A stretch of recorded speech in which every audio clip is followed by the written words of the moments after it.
Hi, I'm John Gilbert for Classic Trucks Magazine. We're building a 71 Chevy. This is the United Pacific Week to Wicked C10 presented by CPP. That's Classic Performance Products.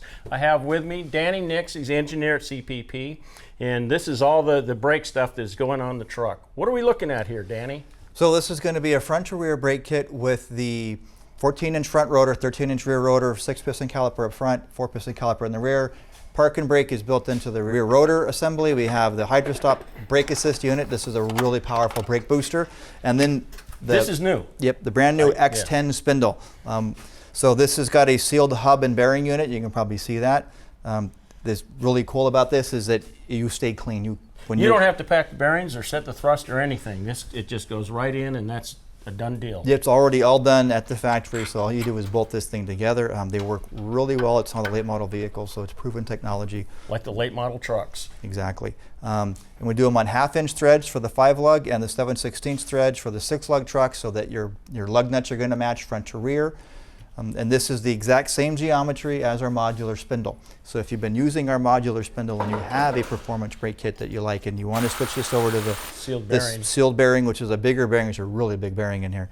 So to switch this unit over, everything you have will bolt right back on. Keep all your brake out, everything, and then just add the new spindle and the new sealed bearing setup. Exactly.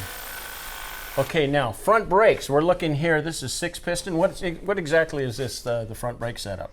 So this is a 6-piston caliper. It's mated to this 14-inch rotor. They're staggered pistons. What that'll do is make the pads wear evenly through the life of the brake pad. If you notice, some of these pistons are bigger than others. Sure. So that's going to even out the brake pad wear. When the caliper gets this big with that many pistons, it tends to have issues if you don't. So it does. And these can come in different colors. Yes, they're available in several different colors. Black is what we have in front of us, obviously, Yeah. but another popular color is red. That goes with that, and the same thing available for the rear.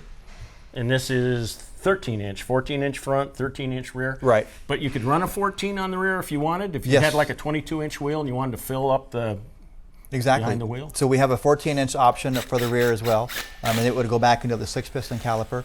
Because this truck is lightweight in the rear end, we're sticking with the 13-inch and the 4-piston caliper. And that's going to help keep the brake balanced about where it needs to be at. Yeah. Well, this is great. We've got a lot of really good parts here. I'm anxious to see how they perform on the truck. How do they contact to get some for their truck? I'd start by the internet at ClassicPerform.com. There's plenty of information on everything that you see out here. All right. Well, thank you, Danny.